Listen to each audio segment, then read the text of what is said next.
Thank you for joining today. My name is Todd Davis. I'm the Associate Commissioner for Instructional Strategy here at the Texas Education Agency, and I appreciate the opportunity to spend time together focused on a fundamental topic, literacy. Literacy is a foundational skill. It is the gateway that determines whether students can meaningfully access learning in every other subject area. When students struggle to read, instruction in math, science, and social studies become less about engaging with content and more about overcoming barriers. Strong literacy instruction, therefore, is not just a reading and writing concern, it is central to overall academic success. What follows in this presentation is grounded in decades of cognitive science and literacy research, focused on what that research tells us about how students learn to read and what that means for instructional materials and classroom practice. This presentation examines the instructional conditions and material design features that most effectively support reading development and long-term comprehension. And to see why all of this matters so urgently, we're going to begin by taking a look at student outcomes. When we look at early grade reading proficiency nationally and here in Texas, we continue to see results that are far below where they need to be, particularly in schools serving larger concentrations of students experiencing poverty. Educators are working hard, investing time in interventions and increasing instructional minutes, yet gaps still persist. That raises an important question. Why? Why are gaps still persisting? Research increasingly points us away from effort alone and toward instructional material design as a critical lever for change. Specifically, whether instructional materials are aligned with cognitive science, what cognitive science tells us about how students actually learn to read. The research consistently highlights four non-negotiable elements of effective instructional material design. First of all, explicit, systematic, direct instruction in phonics. Instructional materials must make sound symbol relationships explicit, carefully sequenced, and cumulative so students learn how the written code works rather than relying on guessing and memorization. Vocabulary complexity. High quality instructional materials intentionally expose students to increasingly complex academic and domain-specific vocabulary through meaningful text so language comprehension can grow alongside decoding. Third, knowledge coherence, not skill coherence. Instructional materials must organize reading around coherent topics that build background knowledge over time, rather than rotating disconnected text to practice isolated skills. And finally, writing in response to reading. Regular writing about what students read strengthens comprehension and memory by requiring students to process, organize, and integrate ideas from text. To understand why these design choices matter, we must first come together with a shared understanding of how students learn to read. To develop this shared understanding and to understand what effective literacy instruction looks like in practice, we need a clear model of reading. Decades of research summarize reading comprehension through what's known as the simple view of reading, which tells us that comprehension is the product of two components, decoding and language comprehension. Both are essential and neither can substitute for one another. Decoding is the ability to accurately read written words by applying phonics, using learned sound symbol relationships to translate print into spoken language. In other words, it is how students learn to read the text on the page. Decoding develops through explicit, systematic instruction and practice. It does not emerge automatically for most students.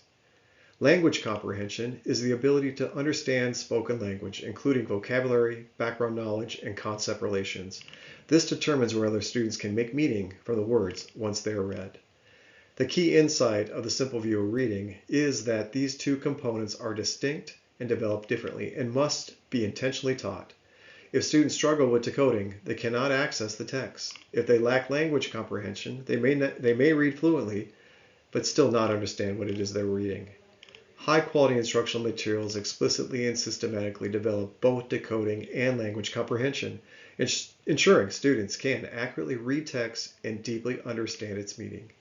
By intentionally building both sides of the reading equation here, these materials support reliable growth and comprehension rather than assuming one component will compensate for the other.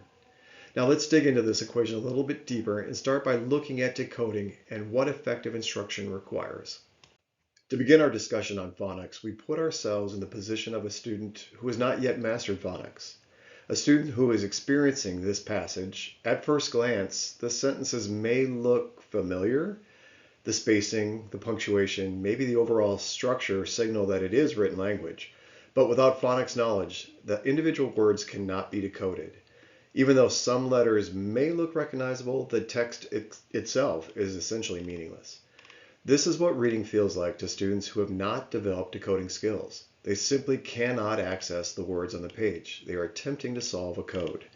In these situations, students often rely on guessing strategies, such as pictures, context, or the first letter of a word. These strategies ultimately harm our students and are unreliable, and they collapse as texts increase in length and complexity. High-quality instructional materials do not leave decoding to chance. They recognize that phonics must be taught explicitly and systematically, so students learn how the sound symbol works together, then trying to infer it on their own. And without that foundation, reading becomes an exhausting guessing game rather than a reliable skill. However, once decoding is in place, instruction can move forward, first through intentional sequencing, then repeated practice, eventually automaticity. And that's the progression we'll see over the next few slides. What's illustrated here is what explicit phonics instruction looks like in practice. Students are directly taught the D sound and how it connects to the letter D, rather than being expected to infer from repeated exposure. High-quality materials don't assume students will pick this up. They clearly model the sound connected to print and give students structured opportunities to practice identifying, producing, and then blending the sound into words. This explicit focus ensures students understand how the writing system works one sound at a time. Once individual sounds like the D sound are firmly established, instruction can deliberately move into blending these sounds together.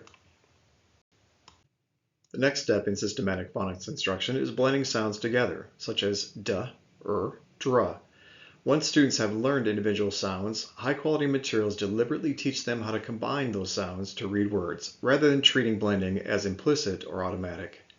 Teachers model the blending process, guide students through it, and provide structured practice so students understand how sounds work together in print. This intentional move from single sounds to blends helps students read words accurately and prevents reliance on memorization or guessing. With continued structured practice, this blending becomes smoother and more efficient, leading to automatic word reading. Now this slide shows what happens when individual sounds and blends come together to form a complete word, such as d, st, dressed. Because students have been explicitly taught the sounds and then how to blend them, they now are able to read the word accurately without guessing. High-quality materials provide repeated opportunities to practice reading words like this, so the process becomes faster and more efficient. With continued practice, decoding shifts from a conscious effort to automatic word reading. At this point, students are no longer focused on figuring out the word, they're free to focus on meaning. This is the goal of effective decoding instruction, turning phonics knowledge into fluent, automatic access to text. Once words can be read automatically, students are finally positioned to fully engage with comprehension. Now, let's revisit the passage that we saw a few slides ago. With decoding skills that are now in place, that same passage suddenly becomes more and more accessible. Students are no longer just solving a code. They're starting to accurately read and understanding the text. Words like dressed now start to come off the page. This is the point where comprehension instruction can finally start to take hold, because students' cognitive energy is no longer consumed by trying to figure out the words on the page. Decoding turns the written text from a barrier into a vehicle for learning. And now that the text is becoming more and more accessible, we can broaden our lens to the role of language comprehension and knowledge in understanding what students read. Before we move on to language comprehension, I think it's important that we capture an important and sometimes misunderstood point around decoding instruction, and that is that it is just for some students and not for all. Well, the reality is, and what this ladder represents on this slide, is that a small percentage of students learn with minimal instruction. But decades of research show that the overwhelming majority require explicit and systematic phonics instruction to become accurate and fluent readers. What we've seen in the previous slides is a deliberate decoding arc, Instruction begins with explicit phonics, moving from individual sounds into blending, followed by reading whole words with sufficient practice, reaching ultimately automaticity. Each step builds on the last. This latter shows why skipping steps or assuming decoding will come naturally widens over time. When materials are designed systematically, though, they will work for all students. Decoding taught this way isn't remediation, it is core instruction. It's what ensures all students can access text reliably and independently. Now, as we move on to language comprehension, we know that decoding alone is not enough. Once students can read the words, a new and equally important challenge emerges, understanding those words and what they mean. Now, moving on to language comprehension, this slide illustrates a key idea about language comprehension, and that is that words do not have a fixed meaning in isolation. Meaning depends on knowledge and context. So all 4 images on this slide represent the word fine, but each picture, of course, activates a different meaning, starting with the first picture, the thumbs up, I'm good, I'm fine. The second picture of a fine point pen. The third picture of a fine that none of us ever want to get, and then the fourth picture of a thin, fine article of clothing. But without background knowledge, a reader or listener may recognize the word fine, but still misunderstand the message, the meaning. Vocabulary in this sense is not just knowing a definition, it's knowing which meaning or definition applies and why. This is why comprehension depends so heavily on both vocabulary development and background knowledge. Students must understand the concepts words represent and how these concepts function within a topic. High-quality instructional materials build this knowledge intentionally by placing words in meaningful, coherent contexts rather than teaching vocabulary words in isolation. Now, when students lack that background knowledge, comprehension will still break down, even when decoding is strong.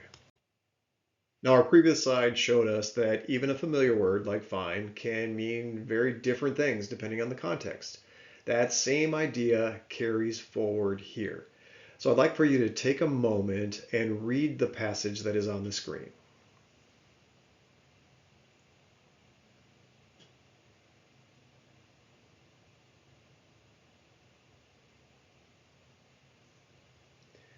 In this passage, students may be able to read the word finely, but unless they understand what finely dressed implies, status, wealth, historical context, the meaning of the sentence is incomplete. Decoding gives access to the words, but the background knowledge gives access to the ideas presented or the meaning of the text. This is why comprehension can break down, even when students can read fluently. The issue isn't accuracy. It's that the concepts the words point to are unfamiliar. As texts become more and more complex, they assume more shared knowledge, and without it, meaning is lost. High-quality instructional materials anticipate this by intentionally building background knowledge and vocabulary together. So when students encounter words like finely, they understand not just how to say them, but what they signify in context. Now, this becomes even clearer when we look closely at how individual vocabulary words carry entire contexts with concepts within them. To that point, and now revisiting this passage again, we understand that comprehending this passage requires students to bring background knowledge of key words and concepts. Words like finely, emperor, and carriage are not just descriptive. They signal meaning the text does not explicitly explain. To understand finely dressed, students need to come to the table with knowledge around clothing, quality, and social status. To understand emperor, it's important that they come to this passage with awareness of systems of power and historical context.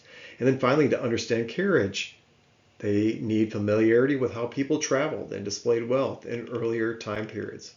If students don't have this background knowledge, they may read every word accurately and still miss the point of the passage. They may be able to use some context, but this text assumes this knowledge and builds meaning on top of it.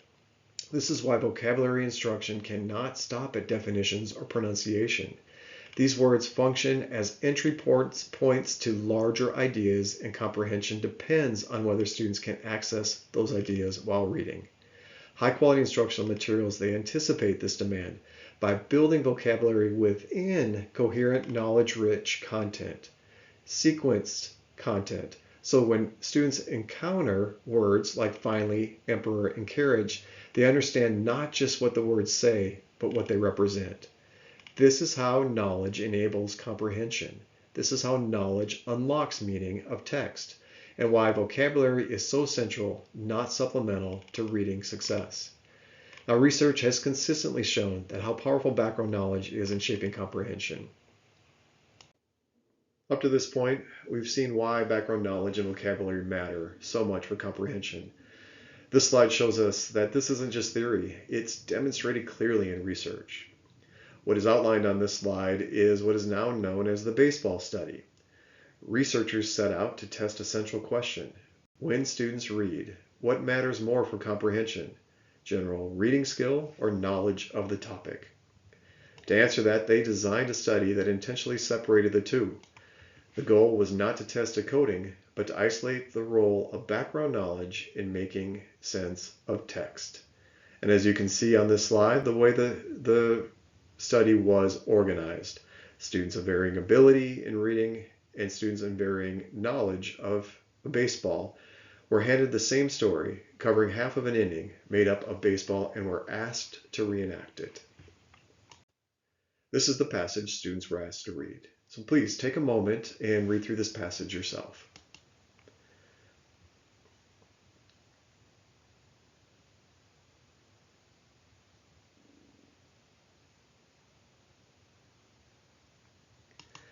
On the surface, the sentence structure is manageable and the words themselves are not especially complex, but understanding what is actually happening requires substantial background knowledge of baseball. The rules, the positions, sequencing of plays, cause and effect relationships within the game. But interestingly, this passage doesn't explain those ideas. It assumes the reader comes to the passage understanding them. Readers must supply that knowledge, come to the passage again with the background knowledge themselves in order to make sense of the text. This is exactly how most grade level texts work. They build meaning on top of prior knowledge rather than explicitly spelling everything out. Researchers then looked at who was most successful understanding and reconstructing the text. In this study, as we've mentioned before, students varied in two key ways: their overall reading ability and their knowledge of baseball. Every student read the same passage and completed the same task. By holding the text constant, researchers could clearly determine whether comprehension was driven by general reading skill or by background knowledge of the topic. This design allowed them to isolate that role of knowledge. In other words, the study was structured to reveal which factor actually drives understanding. Now, before we look at which students did the best, let's actually apply this research ourselves. Now, let's take a moment and let's all read this passage and determine your ability to comprehend this text.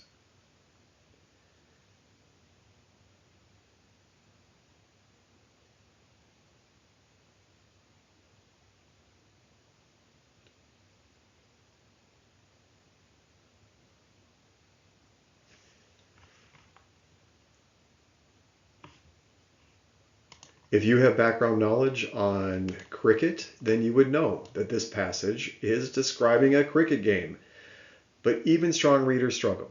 And when they lack that subject matter knowledge, which many of us probably did when we first encountered this text, the pattern is consistent. Comprehension depends heavily on what students already know.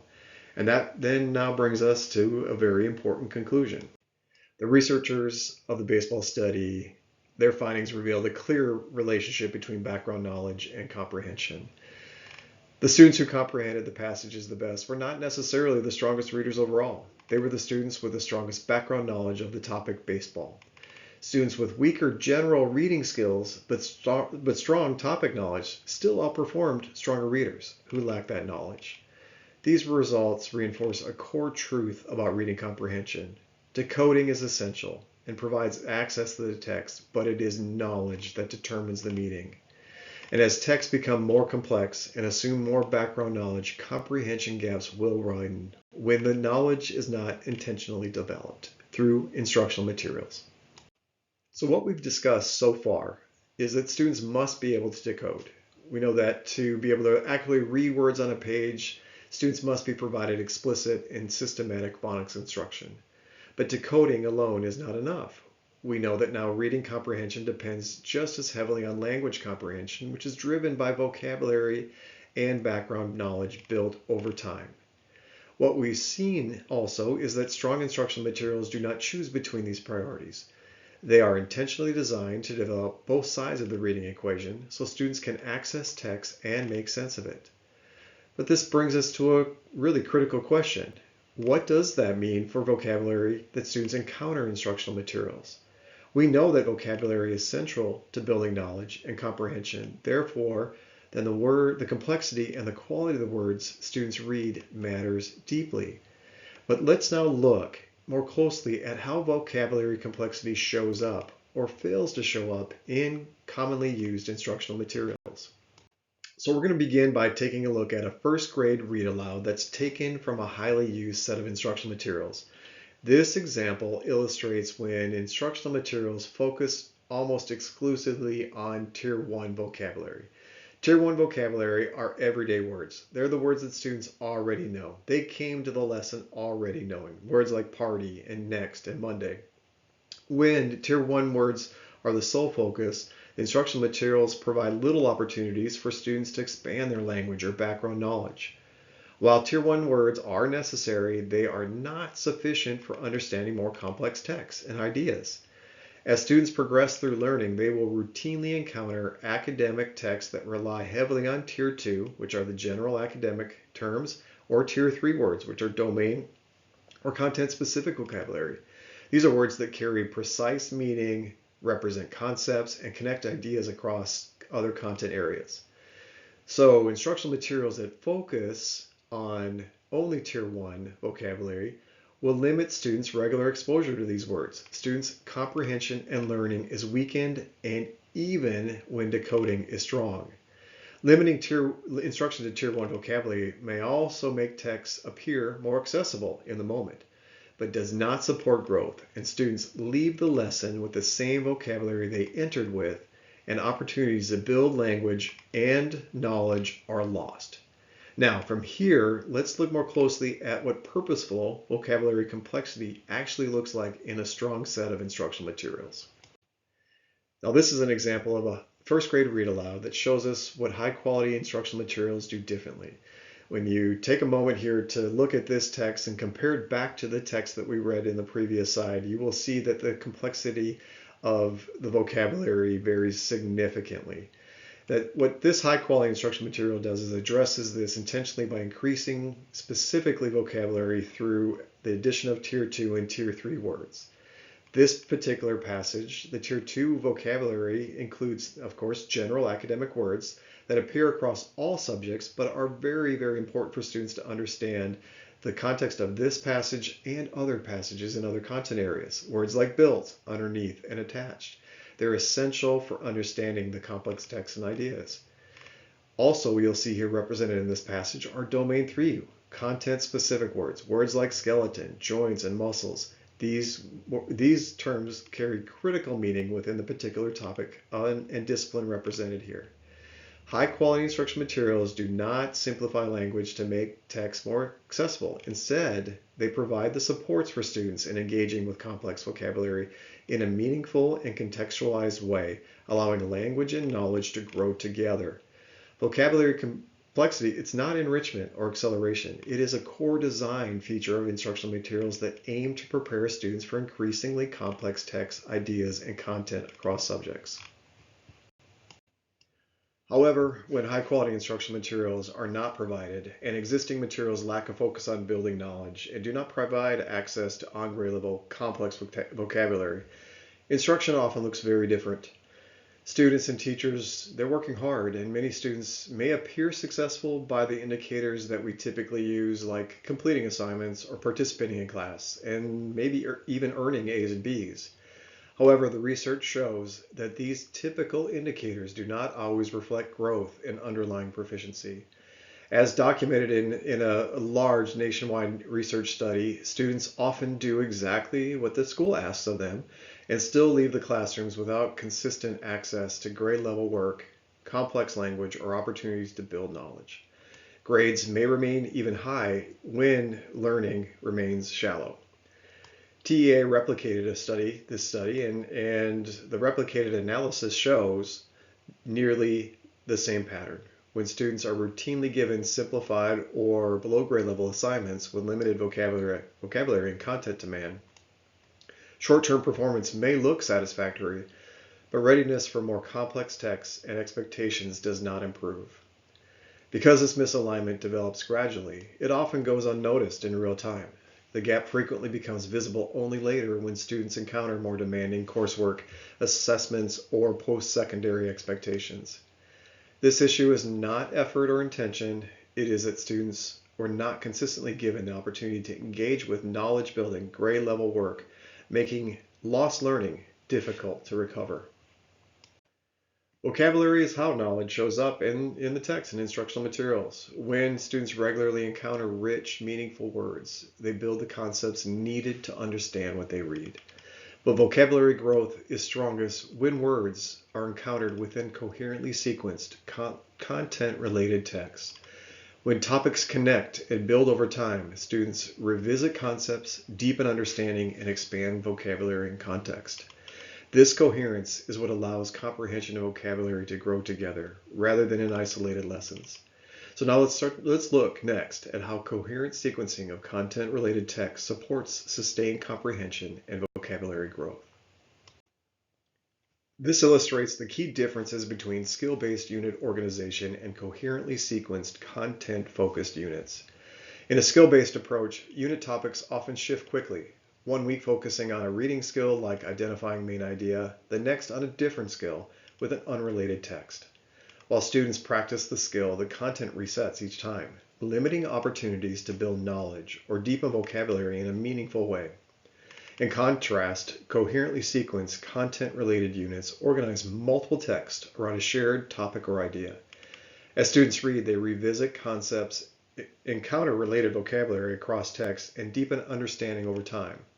Skills are still taught. Reading comprehension skills are still taught. It's important to emphasize that, but they are applied within a growing body of knowledge rather than in isolation. This coherence is what allows vocabulary exposure to accumulate and comprehension to strengthen. Instead of starting over with each new text, students build momentum using what they've already learned to make sense of the text and the content that comes next. Revisiting the simple view of reading helps us see how all of these components fit together. Phonics and decoding give students access to the words on the page, while language comprehension built through vocabulary and background knowledge determines whether those words make sense. What we've seen is that strong instructional materials intentionally develop both sides of this equation. Decoding without knowledge limits comprehension, and rich language without decoding limits access. Writing also plays a critical role here. Writing about content students read strengthens language comprehension by requiring them to use the vocabulary developed, organize the idea and the background knowledge that they have, and demonstrate understanding of what they've learned. In high-quality materials, reading, knowledge building, and writing are deliberately connected, working together to support comprehension and long-term literacy growth. Research shows that writing plays a powerful role in strengthening language comprehension. When students write in response to what they read, they must use vocabulary, draw on background knowledge, and organize ideas from the text. This process deepens understanding by requiring students to actively process meaning rather than just recognize it. Writing also reinforces learning. Putting ideas into one's own words strengthens memory, clarifies meaning, and supports transfer to new texts and topics. In high-quality instructional materials, writing is not separate from reading. It is intentionally connected to content and text, not treated as a separate skill. Across everything we've discussed, a clear pattern emerges. None of these components develop reliably on their own. Students must have access to structured and direct instruction. Phonics requires explicit systematic instruction so students can accurately decode text. Vocabulary and knowledge building require intentional instructional design so students routinely engage with a coherent design of content development, complex words, and ideas. Writing requires direct teaching so students can use the language to make meaning from what they've read. Viewed through the simple view of reading, explicit direct instruction is what allows both sides of the equation, decoding and language comprehension, to develop together and support reading comprehension. High-quality instructional materials make this instruction visible and deliberate, ensuring students have access to structured teaching and practice, not left to infer what strong reading, thinking, and writing require. Explicit direct instruction does not stop with teaching. It continues through coherent, regular assessment. When assessments are intentionally aligned to instruction, they give students ongoing opportunities to demonstrate what they've learned. The learning is visible then for both students and teachers. Just as instruction is explicit, feedback must be timely and precise. Regular checks for understanding allow teachers to reinforce concept, address misunderstandings early, and ensure students are on track as content and language grow more complex. In high-quality instructional materials, assessment is not a separate event. It is a built-in component of direct instruction, supporting learning through consistent practice, feedback, and adjustment, so comprehension grows predictably rather than by chance. Throughout this presentation, we've emphasized the role of high-quality instructional materials as the primary vehicle for putting the simple view of reading into practice. Explicit decoding, complex vocabulary, knowledge building, and writing working together to support comprehension. The questions on this slide are intended to prompt reflection. They ask you to consider whether your current instructional practices and the materials provided to teachers consistently support these elements in an intentional, connected way. Take a few moments and review these questions.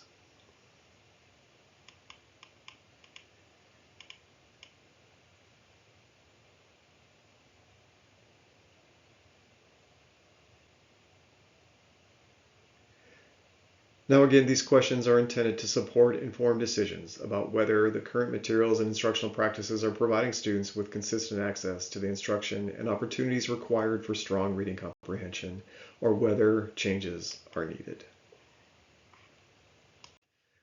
We'd also like to emphasize that if high-quality instructional materials are not provided, the instructional shift we've discussed places a significant demand on teacher time and preparation.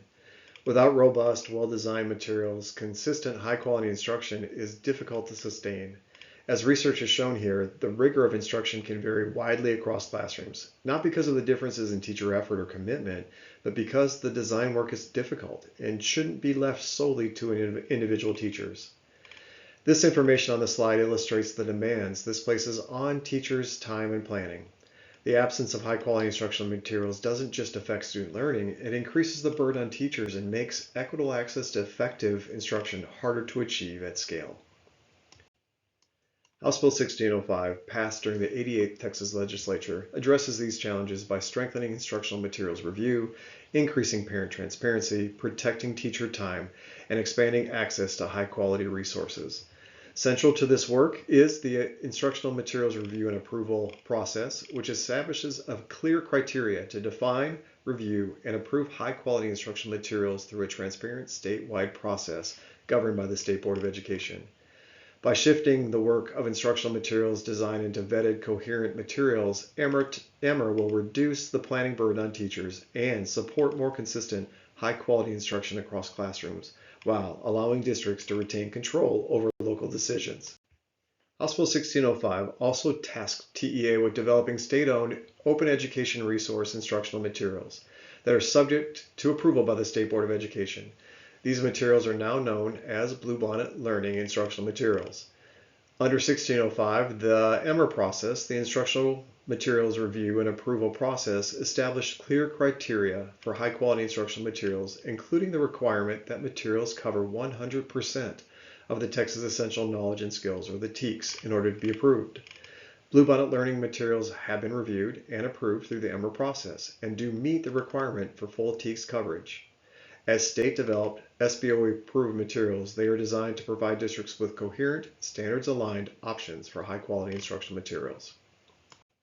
Building on the high-quality design of Bluebonnet Learning, this visual shows how the simple view of reading that we've discussed through this presentation is intentionally translated into daily instruction. You can see how explicit, systematically sequenced phonics or foundational skills are paired with purposeful integration of knowledge building. As we move forward, we'll look more closely at how Bluebonnet Learning develops decoding and language comprehension together through the structure of lessons, the progression of topics across the unit, and the repeated opportunities for students to read, discuss, and write about connected content. Phonics is intentionally designed and sequenced in the Bluebonnet Learning RLA foundational skills strand. Decoding is not embedded implicitly or left to teacher interpretation. Instead, phonics instruction is explicit, it's systematic, and it's cumulative, with clear attention to sound-symbol relationships and planned progression over time. Lessons are structured so students first learn individual sounds and patterns, then apply them through guided practice and connected text. This design supports accuracy and automaticity, ensuring students can reliably access the words on the page.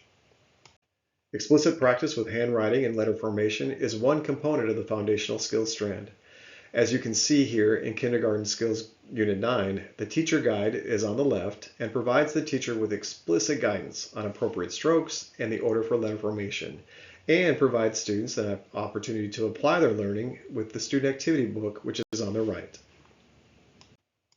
In the Bluebonnet Learning knowledge strands, content knowledge develops cumulatively and coherently across lessons and units. As we discussed earlier, rather than treating each text or topic as isolated, the materials are intentionally sequenced so students revisit related ideas, concepts, and vocabulary over time. This cumulative approach allows knowledge to deepen, making comprehension stronger with each lesson rather than starting over with new content. You'll also notice that content is color-coded, signaling how ideas and topics connect across units. This visual design makes the coherence explicit for teachers and students, helping them see how today's learning builds on what came before and supports what comes next. Exposure to classical literature is an integral part of the knowledge building strand. This literature shown here highlights the intentional inclusion of classical literature within Bluebonnet Learning. These texts expose students to rich language, complex sentence structures, and enduring ideas that are foundational to building strong vocabulary and background knowledge. Classical literature engages students with cultural and conceptual knowledge, supporting the development of language comprehension. By incorporating classical works into coherent units, Bluebonnet Learning ensures that students engage with challenging texts in supporting and structured ways, allowing vocabulary and knowledge to grow together over time. The inclusion of classical literature also reflects a deliberate design choice, preparing students to comprehend increasingly complex texts by grounding instruction in language-rich, meaningful content. Also important to note that Bluebonnet Learning builds knowledge through local Texas connections with Texas history and culture embedded throughout the instructional materials. For example, shown here on this slide, you see Pecos Bill in Grade 2, Unit 1, Fairy Tales and Tall Tales, as well as Clara Driscoll, Lessons I've Learned on the Cattle Drive, which is Grade 4, Unit 2, Personal Narratives. Another example of Texas highlight is in The Flight and the Story of Aviation. Second graders read about the science of flight and explore the successes and failures in the construction of the first flying machines. In Lesson 6, they make a Texas connection as they read about Bessie Coleman. Coleman was born in Atlanta, Texas in 1892, then moved to Waxahachie when she was 9 years old. She traveled overseas to pursue her dream of flying, and then in 1921 became the first African-American woman in the world to earn a pilot's license. As an interesting side note, Cedar Hill ISD in Region 10 has a Bessie Coleman Middle School, which is named after the famous aviator. Throughout Bluebonnet Learning, one way students access complex text is through read-alouds.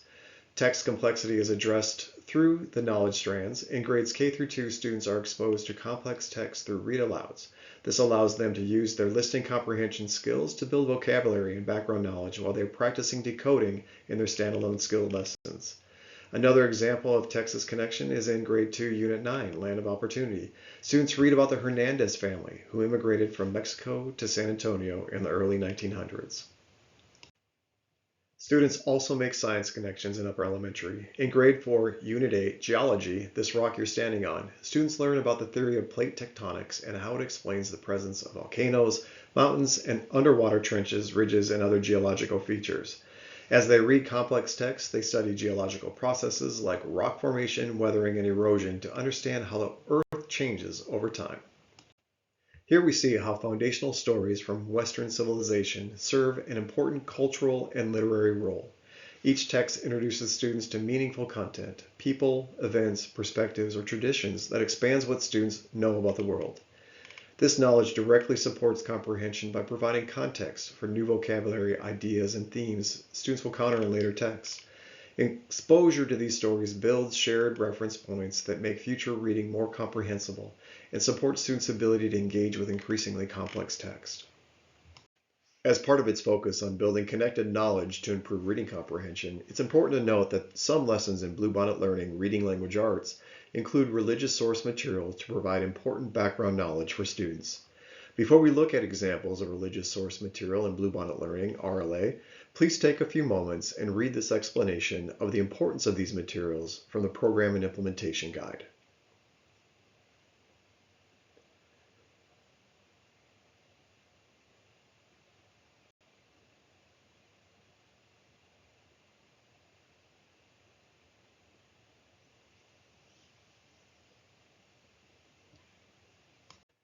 In the first grade unit, American Independence, students explore several of America's symbols, one of which is the Liberty Bell.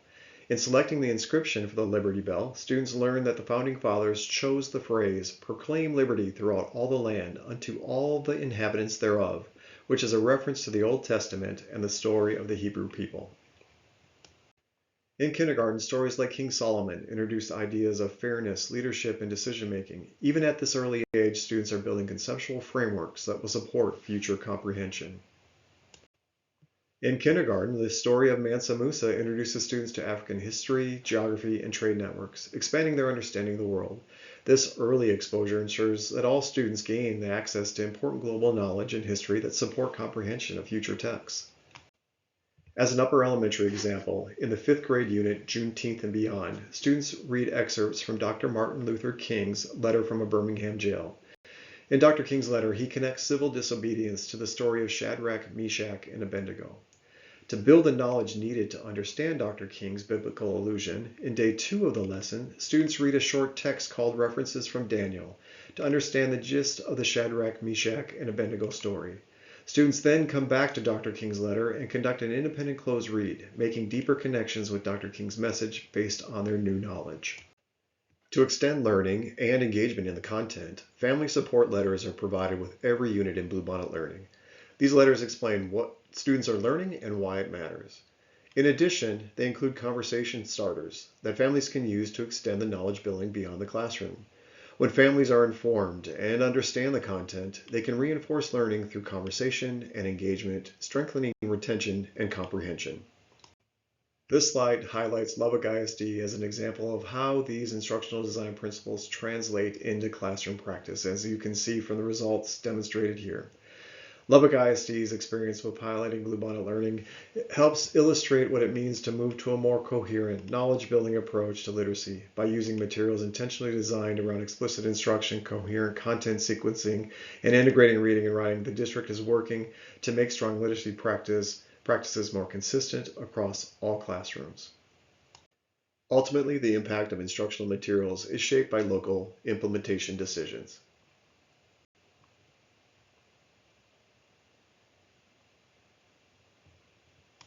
Transforming instructional practices and shifting to high-quality instructional materials can be challenging.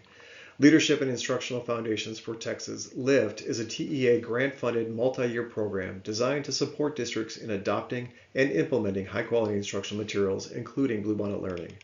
LIFT intentionally pairs curriculum implementation with instructional leadership development, helping districts move beyond materials adoption to sustain system-wide use.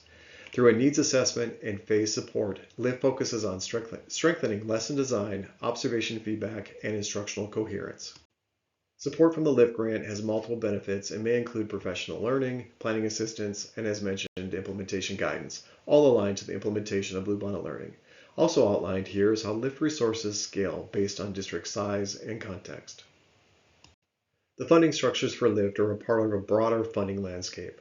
House Bill 2 aligns funding with instructional priorities by supporting early literacy, educator development, and sustained implementation. Alongside House Bill 1605, it helps ensure districts have the resources to move from research and policy to consistent, high-quality instruction.